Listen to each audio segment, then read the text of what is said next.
Aujourd'hui, je vais vous présenter un grand chinois, Deng Xiaoping.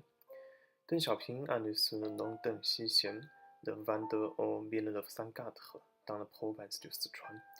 En 1919, il a été admis à l'école qui envoie des jeunes chinois étudier en France, à Chongqing. Après une année d'apprentissage du français, Deng Xiaoping rejoint Shanghai avant d'aller en France.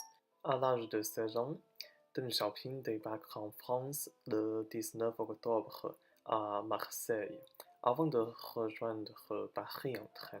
Plus tard, les étudiants chinois ont été envoyés dans des écoles secondaires de nombreuses provinces.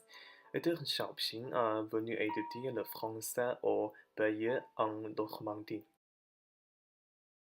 L'année suivante, les étudiants chinois qui étudient au collège Bay ont quitté l'école ensemble. Deng Xiaoping a allé à la société et il a commencé le travail dur. En 1923, Deng Xiaoping a rejoint le Parti communiste chinois. Plus tard, Deng Xiaoping a rencontré Zhou Enlai.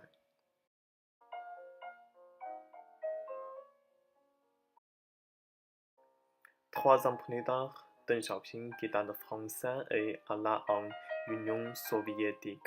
À la fin de 1926, Deng Xiaoping reçut l'ordre de retourner en Chine pour participer à des activités révolutionnaires. En octobre 1934, l'armée rouge centrale commença la Longue Marche, et Deng Xiaoping participa à la Longue Marche. Le 7 juillet 1937, l'incident du pont de Lugo s'est produit et la guerre nationale anti-japonaise a commencé. Après la défaite du Japon dans la Seconde Guerre mondiale, Deng Xiaoping se rend à Chongqing pour participer pour parler de paix entre le Kuomintang et le Parti communiste. Le 1er octobre 1949, Deng Xiaoping assiste à Pékin à la proclamation de la nouvelle République populaire de Chine.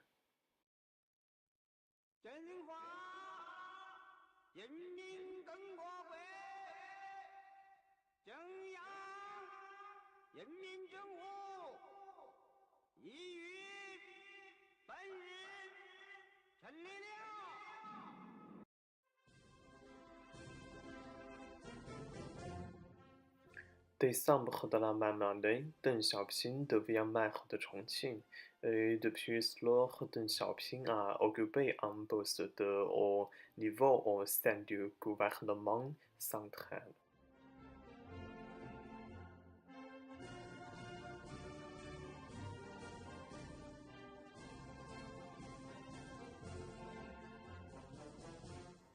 En 1968, en raison de la révolution culturelle, Deng Xiaoping et son épouse étaient en résidence surveillée à Pékin.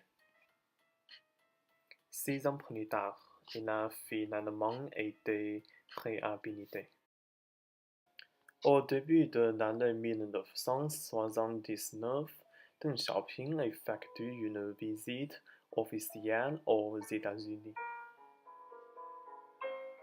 Pendant les années 1980, Deng Xiaoping dirige l'expansion de l'économie et en termes politiques. Il prend en charge les négociations avec le Royaume-Uni pour la restitution de Hong Kong. En rencontrant personnellement le Premier ministre britannique Margaret Thatcher.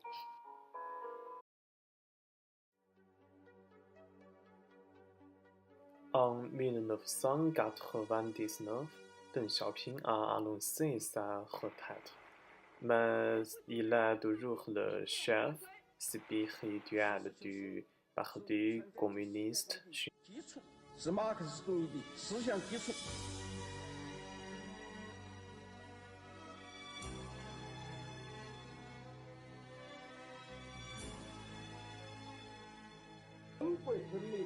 家呀，必须在超越自己领域的有意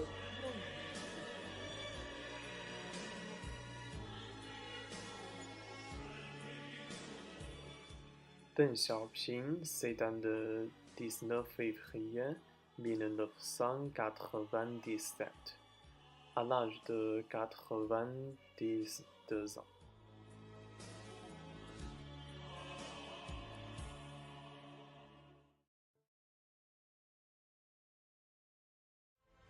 一个国家可以实行两种制度，一个最石破天惊的问题和最石破天惊的答案是：您说，这个也可以有。今天，我们用一国两制的方法，平稳地实现了香港和澳门地区的回归。Je crois que Deng Xiaoping est un grand homme. Il a grandement contribué au développement de la Chine. 可以为中国社会主义现代化建设奠定了牢固的基础。在您的指引下，我们也一次次地用事实证明，我们确实可以。伟大的中华人民共和国万岁！